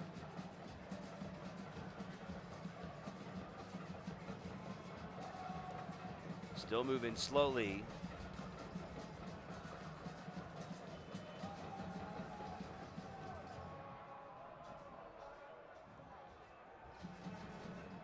Galaxy decide to play it back now into the box, and it's Brenton Griffiths who gets his head on that one. Yeah, and they had a similar play, actually. I believe it was against Colorado Springs Switchbacks. find Atchingpalm to put that ball into the far post. They were able to score a goal off of it then, but Reno did their homework and they defended it well.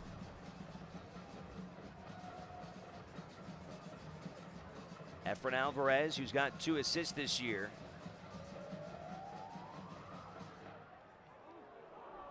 Good second chance opportunity there from the back of the box, but too much. Yeah, and Saldana tries it on the half volley. Just can't get over the ball though. Brian Brown's gonna come out here in the 69th minute for Mo Chow.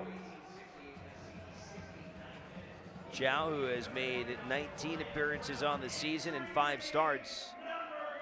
He's been a good second half player, 2 goals, 2 assists on the year.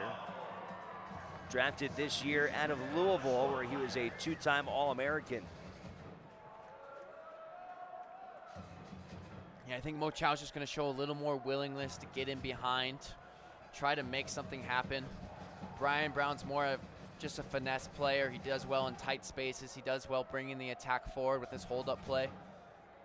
But I think Ian Russell's just looking for a threat in behind with how much space LA Galaxy's leaving between the back 3 and Eric Lopez.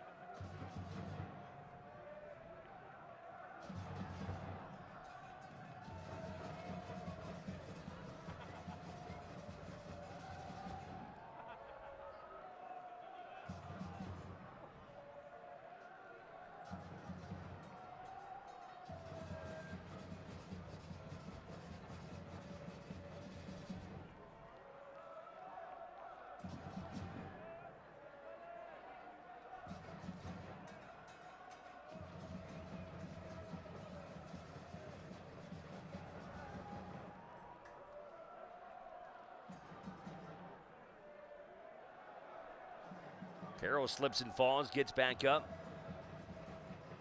And a good job there by Calvillo to step in and keep it away from a fast break.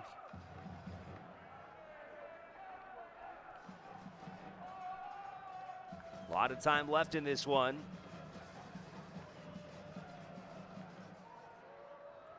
Ooh, and a great ball from Kasipli to find Lindo Mafeka. Paul Marie trying to feed one in there for Mo Chow. And Eric Lopez comes up and dives on top of it. And a great ball from Paul Marie, just trying to slip it into that near post. Eric Lopez misthrows that one.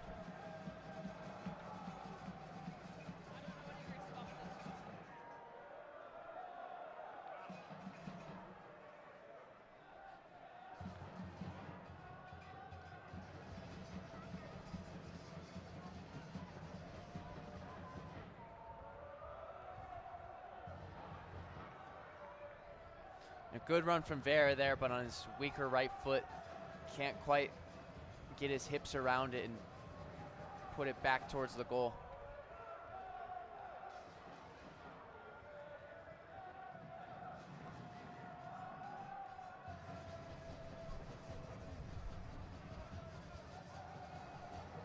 Chow and Opino leading the charge up top now for Ian Russell. Danny Mazovsky still working back from injury. Reno also announcing this week that they have signed a pair of players, one on loan and one as a free agent, to help bolster their squad before the USL cutoff date. Yeah, I think Ian Russell just loves his attacking players. Really excited to see these two, see what they can do in these closing moments. In this playoff push.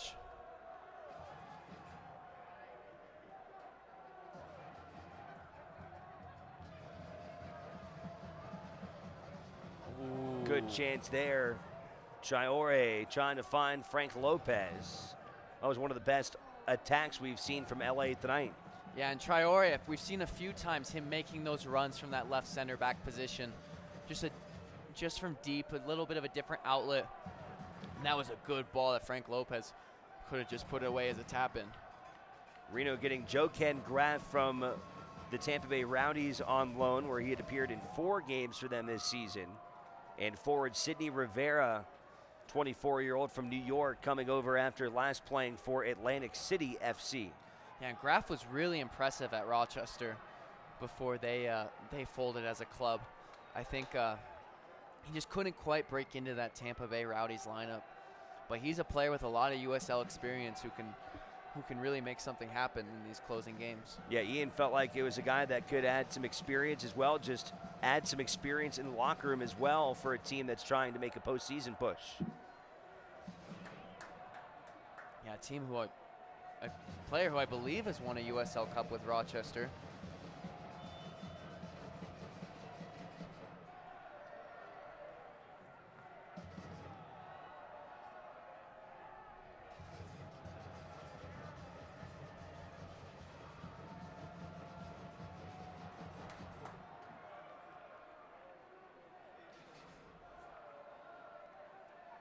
Lopez able to handle another one of Reno's free kicks. They've had a multitude of them tonight. Oh, a great little fake from Traore.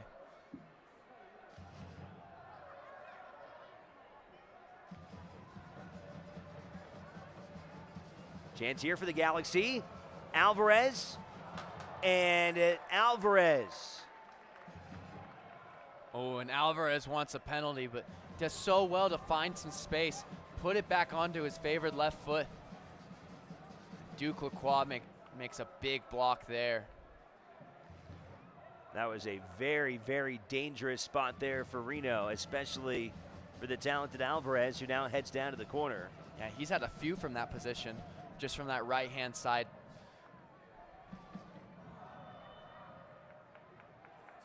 Whistle blows in the box, and a chance for Marcinkowski to clear out the traffic.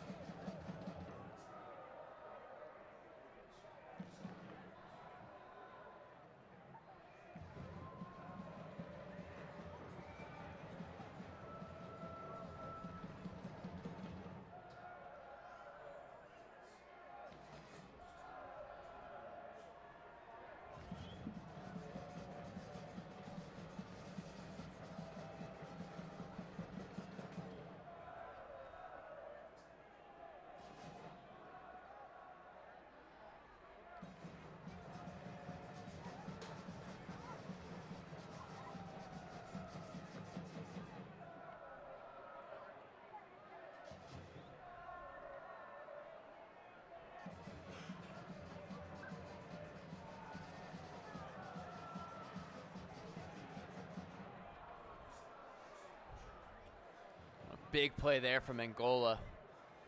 Looked dangerous from Reno. The big clearing header from the defender there.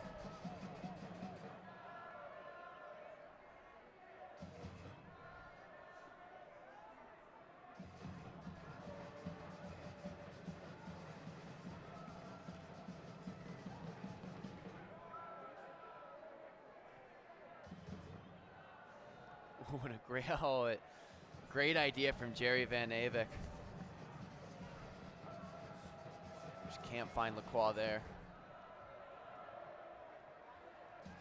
Want to see how well you know the USL? Test your knowledge in the USL.com's weekly picks competition. It's every week, and you can win tickets to an upcoming USL game of your choice. Another run here from the Galaxy. Kisipli there to break it up. Yeah, I think Mike Munoz has freed up Traore a little more. Has had him switch with Aguilar. Now Aguilar's playing as a left center back. And Traore has more freedom to roam.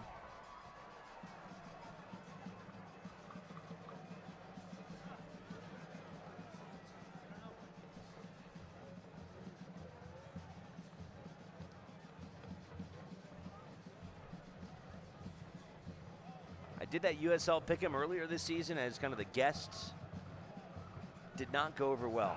That's a pretty tough one to pick all the games. I think I was about 50-50. How do you feel like you would do?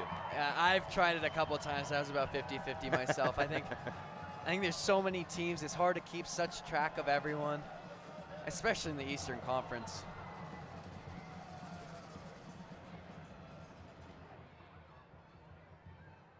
just think this game in general is just so unpredictable.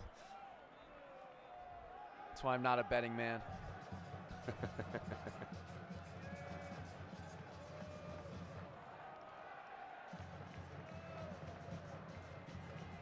Reno trying to close out this win. A team that really, really needs 3 points here tonight. Reno finishing third in their inaugural season tonight, in ninth as they try to continue their push up the West. Van Avik punched away by Lopez. Ooh, what a good flick by Paul Marine is brought down. Good position there for a free kick after the foul from Vera.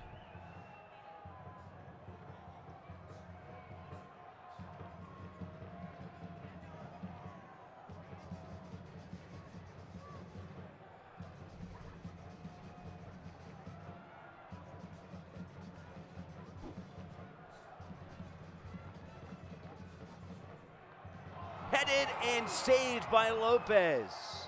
What a huge save by Eric Lopez.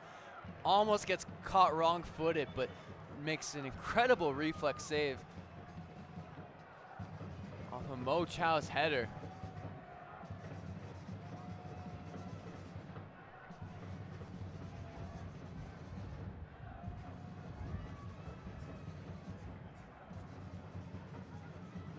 It looks like Lindo Mafeka's day is done. He'll take his time.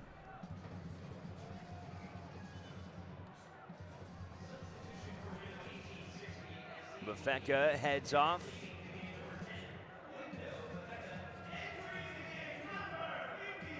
And coming in for his relief, Gilbert Fuentes, the young San Jose Earthquakes prospect.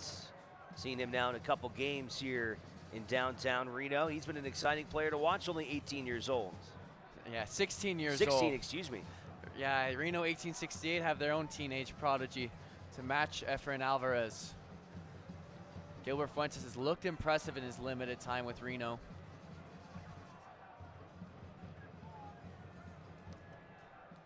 Working against Aguilar here. A little shove from the back and a whistle goes against Fuentes. Yeah, I think we saw against Las Vegas Lights, he struggled a little bit against some seasoned veterans. Here against LA Galaxy, playing against players who I'm sure he's played against in the past in the development academy. I think he'll have a good 10 minutes or so.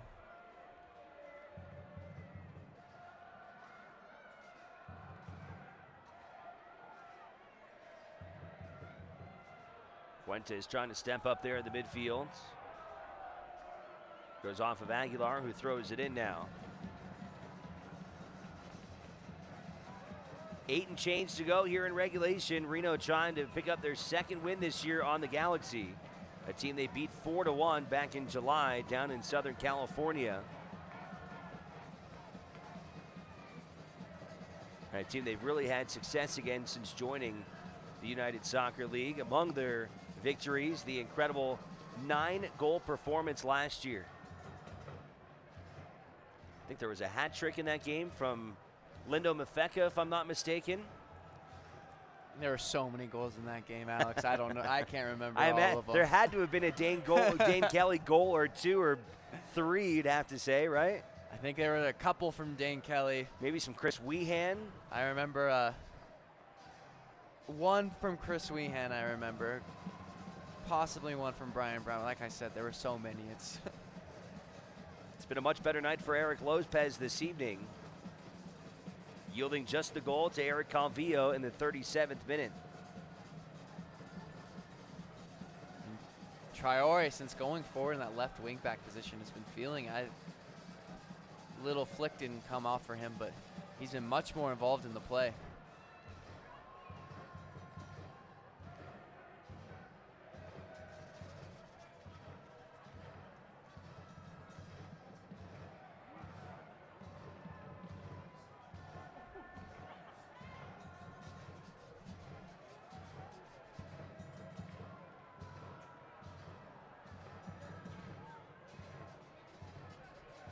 think LA are starting to push in these closing minutes. They've seen out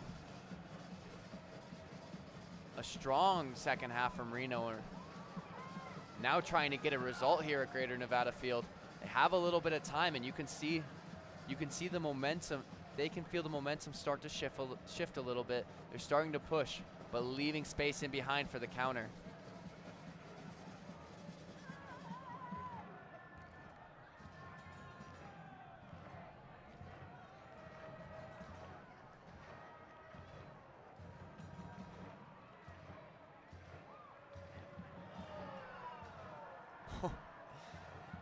And I can understand Didi Traore being upset about that.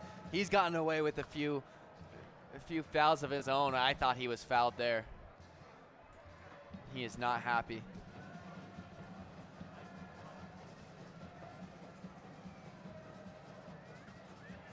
He's just clipped by Paul Marie. Great run from the Frenchman, though.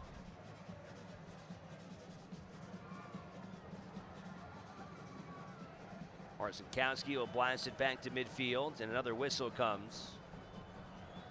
Looks like they'll blow that one on Mo Chow.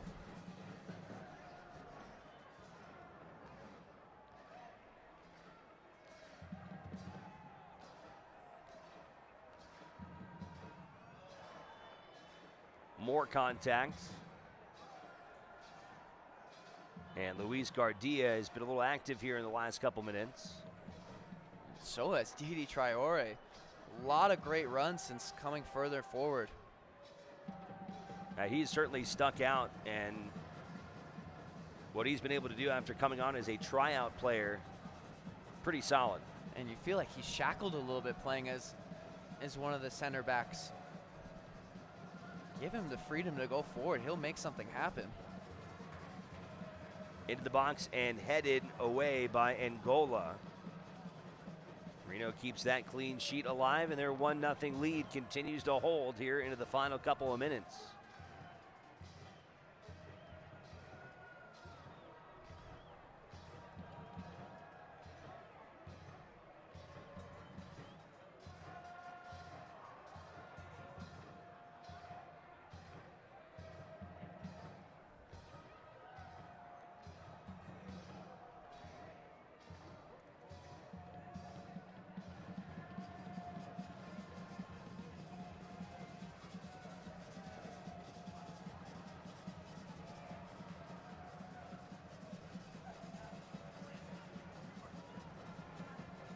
Alongside Colin Tabor, Alex Margulies here with you tonight inside Greater Nevada Field here in downtown Reno.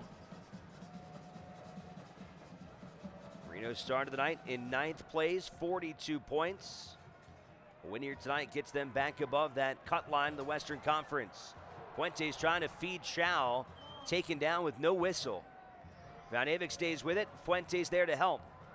Now Marie. And some unorthodox defending by Angola there. Back to Paul Marie. Little collision there, and Marie's going down in the box as the Galaxy survive what would have been the nail, as they'll send it all the way back to the other side with Marcinkowski. Reno trying to put this game away here, and had a couple decent chances there. Yeah, a couple decent chances. Los Dos didn't look too calm in their defending. Couple rash challenges. They were able to get away with it, though. But Paul Marie is not looking good right now, and with no real replacement off the bench. And Russell will hope you can see out the next 2.5 minutes plus stoppage time. You can see Paul Marie really gritting this one out right now.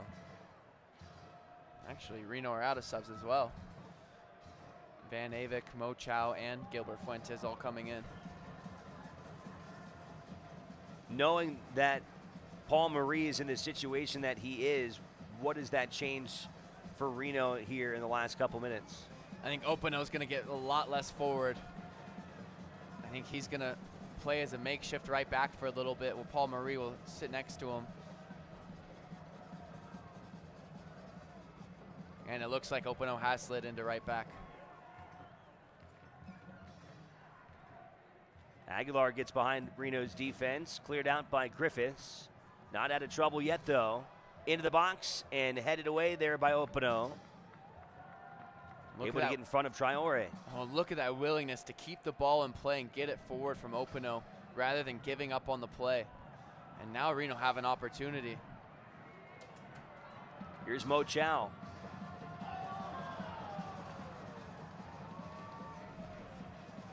Couldn't quite get past the last man there as the Galaxy break up his run.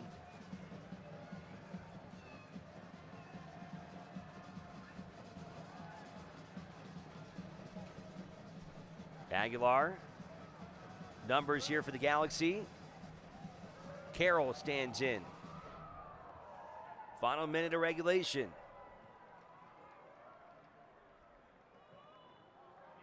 And a whistle goes here against the Galaxy.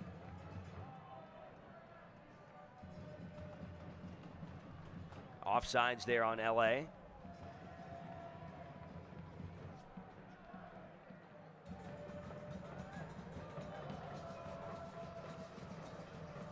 Being told there'll be 3 minutes of stoppage time added. There have been some dramatic finishes for Reno. Hoping that this one is not dramatic in the final 3+ minutes. Yeah, some dramatic moments here at Greater Nevada Field this season, but a lot of them not going Reno's way. Mo Chow. Staying with it. Corner kick coming. I mean, if you remember, last-minute winner from Swope Park Rangers in stoppage time winner from St. Louis, stoppage time winner from Phoenix Rising. Well, how about the stoppage time winner from Antoine Opano the last time we played here? Yeah, some and dramatic moments. That was a true walk-off that you don't see that very often. Literally the final seconds of stoppage time found the back of the net for the winner. Yeah, I think Reno are going to be hoping for no dramatic moments right now. Just see out a comfortable the final moments. Keep the ball in the corner as long as they can. And Reno is in no hurry right now.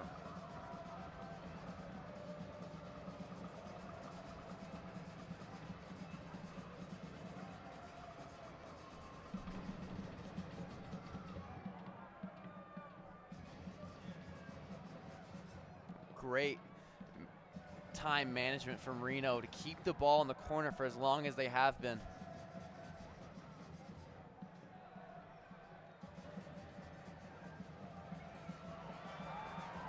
Seth Sipley comes up and wins it.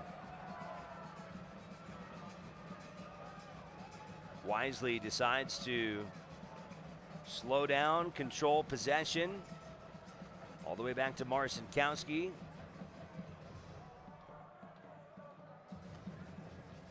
Pressured from Lopez as he sends it down to Paul Marie.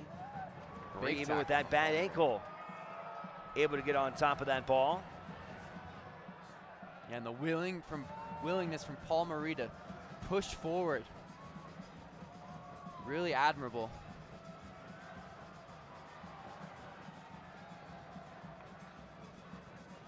Able to take it away from Von Avink. See the clock there. About a minute left here tonight.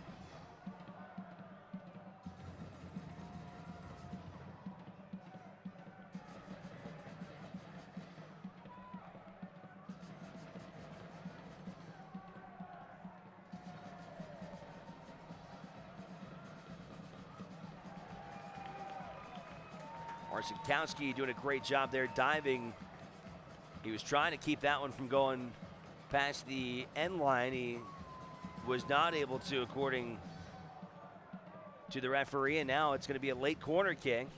Yeah, and it looks like Eric Lopez is coming up for this one. They're throwing everything at this, hoping for a last-second equalizer.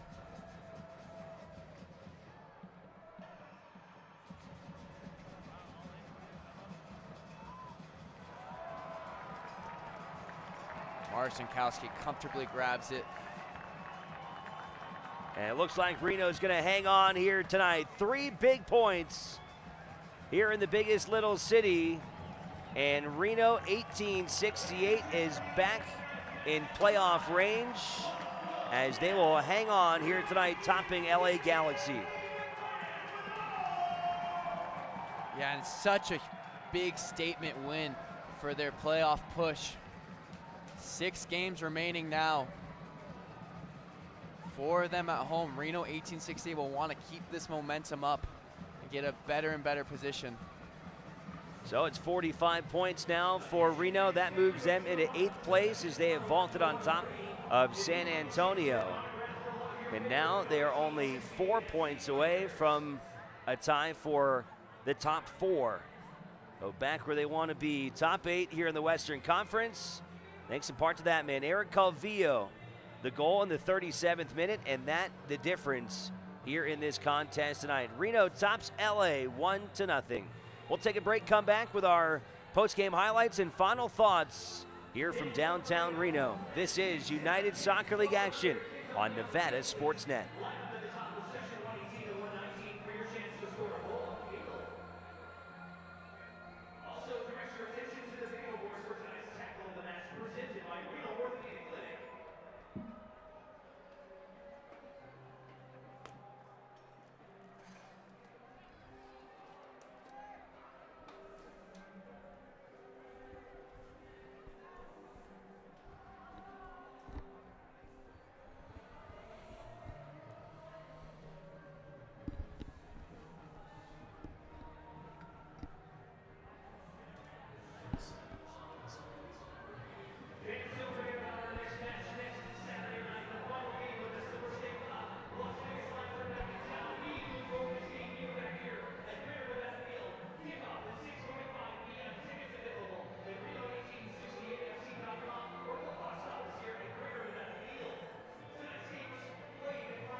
Back inside Greater Nevada Field where Reno is victorious thanks to Eric Calvillo, his goal in the 37th minute. And that would stand as they top LA Galaxy 2 by a final of 1-0. Alongside Colin Tabor, I'm Alex Margulies as we welcome you back inside Greater Nevada Fields. And this was a win that Reno really needed. Yeah, big 3 points for Reno 1868, vaulting themselves back into the playoff spots. Big win for Reno 1868 here tonight. What do you think was the difference in this match? It seemed like Reno all game long had so much fluidity. They controlled things in the midfields. And apart from a couple opportunities late in the second half, it felt like Reno controlled this match from start to finish. Yeah, they really did control proceedings out here tonight, keeping the ball really well, creating chances. But other than just a great individual effort from Eric Calvillo, just a little wasteful in front of goal. All right, let's take a look at the second half highlights from this match here tonight. There were some exciting moments in the second half of play, starting with this chance here from Duke Lacroix. And I was saying before that one probably is going to haunt him a little bit. He had a good chance. Then Brian Brown put a big strike into one. Then JT Marcinkowski, that was a big moment on a save in the second half. And then in the final couple of minutes, Reno that close to getting a second goal. Mo Chow there on the header, but Eric Lopez up to the challenge. But in the end, the 1-0 decision will hold here tonight. Yeah, and I think JT Marcinkowski did well out here tonight. Not a lot of big saves to do, but every time he was called upon, really mature, caught every cross that came his way, and just did really well in goal. Our next broadcast 1 week from tonight. As Reno stays at home, they'll take on Las Vegas Another 7 o'clock kickoff. You see the time there, 6:45. That's when the proceedings will start. Our telecast begins at 7 here on NSN. Want to thank our entire production crew for all their fantastic work here tonight. For my partner, Colin Tabor, I'm Alex Margulies saying so long tonight from downtown Reno. It's Reno 1868, the winners, and 3 points on their tally as they are back now in the top 8 in the Western Conference. Thanks so much for watching the USL on Nevada Sports Net. Good night from downtown Reno.